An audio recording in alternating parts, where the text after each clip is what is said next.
Happy Monday! Today I'm reading the true story of the three little pigs.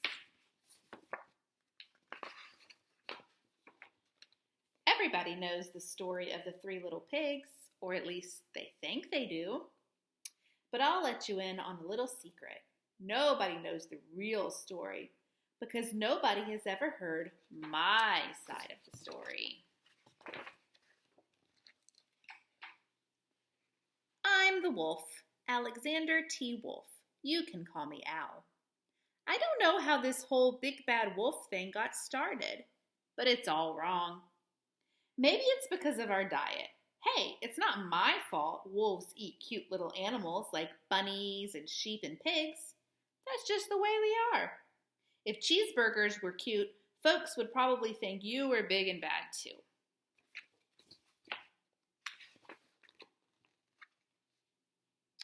But like I was saying, the whole big bad wolf thing is all wrong. The real story is about a sneeze and a cup of sugar. This is the real story.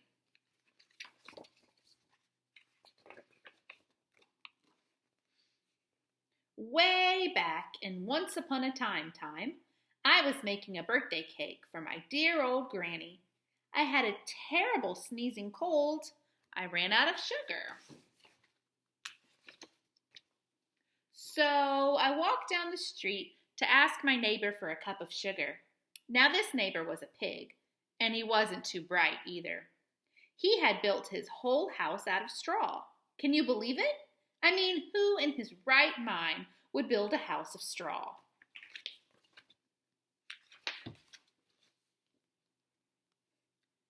So of course, the minute I knocked on the door, it fell right in. I didn't want to just walk into someone else's house, so I called, little pig, are you in?" No answer. I was just about to go home without the cup of sugar for my dear old granny's birthday cake. That's when my nose started to itch. I felt a sneeze coming on. Well, I huffed and I snuffed. And I sneezed a great sneeze.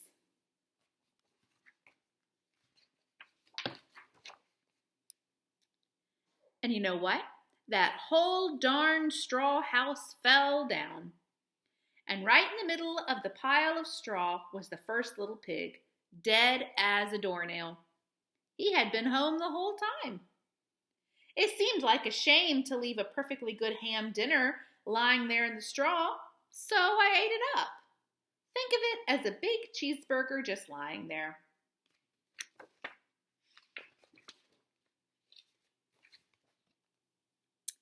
I was feeling a little better, but I still didn't have my cup of sugar, so I went to the next neighbor's house. This neighbor was the first little pig's brother. He was a little smarter, but not much. He had built his house of sticks. I rang the bell on the stick house. Nobody answered. I called, Mr. Pig, are you in?" He yelled back, "Go away, wolf, you can't come in. I'm shaving the hairs on my chinny chin."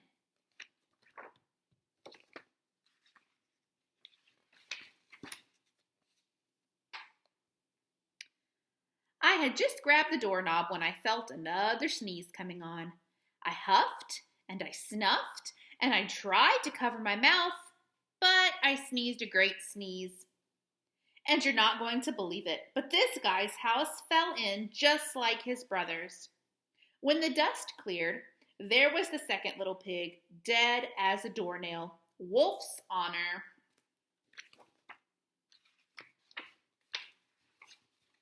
Now you know food will spoil if you just leave it out in the open. So I did the only thing there was to do. I had dinner again. Think of it as a second helping.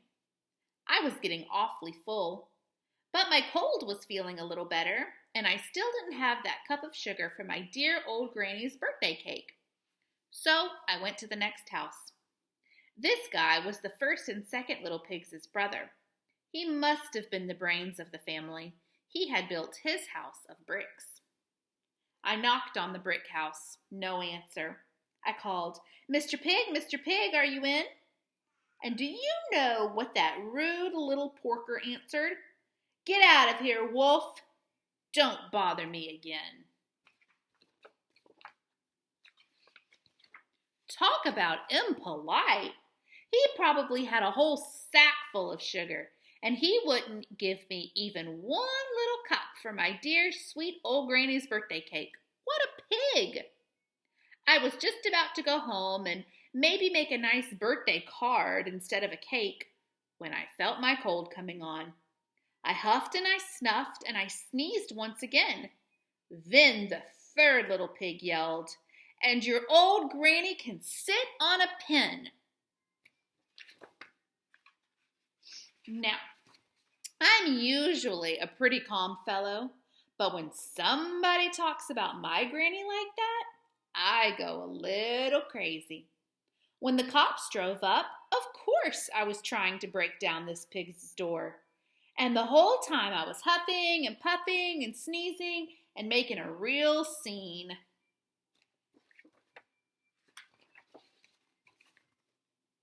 The rest, as they say, is history. The news reporters found out about the 2 pigs I had for dinner. They figured a sick guy going to borrow a cup of sugar didn't sound very exciting.